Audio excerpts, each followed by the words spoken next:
Voter registration is a tool used to keep people from voting. It's another feature of our political system that goes pretty much unchallenged. The truth is that American voter registration is far outside the norm in modern democracies. Most countries do the opposite of what we do.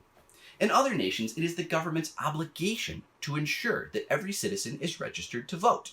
In some places, every citizen is automatically certified as an eligible voter when they reach voting age. In others, the government pays canvassers to go door to door to make sure everyone is registered. As Frances Fox Piven and Richard Cloward point out in their book, Why Americans Don't Vote, the United States is the only major democracy where government assumes no responsibility for helping citizens cope with voter registration procedures.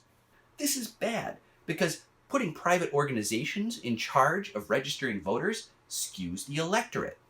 People who have money want voters to support the policies that will help them keep their money.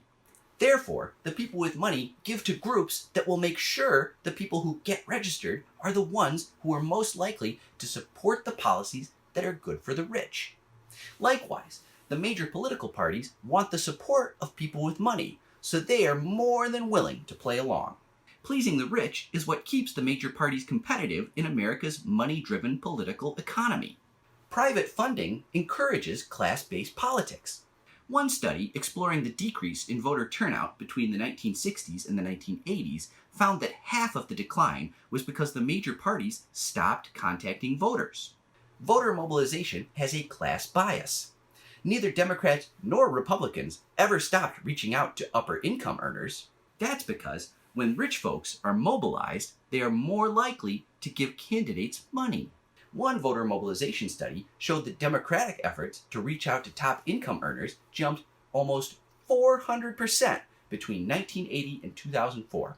The major parties want the rich to be interested in politics so that they can keep milking them for campaign cash. If you aren't loaded, then the parties don't really care as much if you vote or not. The only way to guarantee that all citizens are registered is to make it a public priority, supported by the government, like other democracies do. It's estimated that if the US started automatic voter registration, some 50 million people would be added to the voter rolls, doubtlessly increasing voter turnout. But that would be a huge threat to the existing power structure, which also makes it a great reason to support the change. What do you say? Let's make them pay.